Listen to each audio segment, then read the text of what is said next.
मुंबई पुणे एक्सप्रेसवेवर 32 तासांनंतर वाहतूक सुरू झाली, तरी सुद्धा लोणावळ्याच्या अलीकडे परिस्थिती अद्याप जैसे थे आहे। लोणावळ्याजवळ अजूनही 5 ते 10 किलोमीटर पर्यंत वाहनांच्या रांगा लागल्यात। 20 ते 22 किलोमीटरची दीर्घ वाहतूक कोंडी असल्याने अनेक वाहन चालक आपल्या वाहनातच झोपले होते।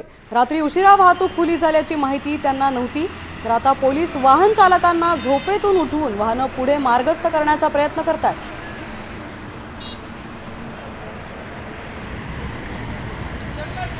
आता लोणावळ्यात पुन्हा एकदा कालसारखी परिस्थिती निर्माण झाली आहे, तर सिमेंटचा टँकर बंद पडल्याने तसंच वाहन चालक आता वाहनांमध्ये झोपल्यामुळे ही वाहतूक कोंडी पाहायला मिळते।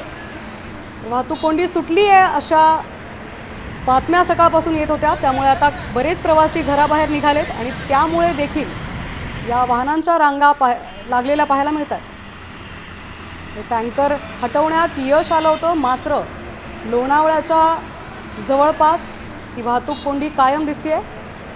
लोणावळ्याजवळ 10 ते 15 किलोमीटर पर्यंत वाहनांच्या रांगा लागलेल्या दिसतात।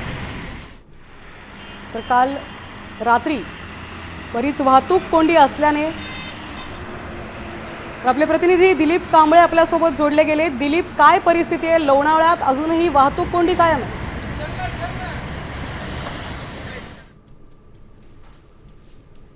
मात्र सकाळी जे आहे ते सर्व जे ट्रॅफिक जे आहे ते सोडण्यात आली होती, मात्र आता जो सिमेंटचा ट्रक जो आहे तो भोर या ठिकाणी पलटी झालेला आहे।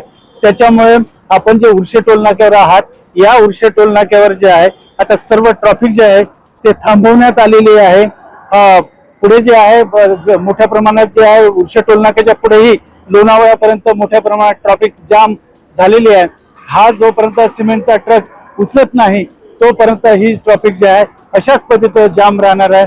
मात्र ह्या ट्रक कधी उचलेल आणि हे ट्रॅफिक कधी पूर्ववत होईल याकडेच सगळ्यांचं लक्ष लागलेलं आहे। दिलीप कांबळे, साम टीव्ही, मावळ। धन्यवाद दिलीप, आपण दिलेल्या सविस्तर माहितीबद्दल।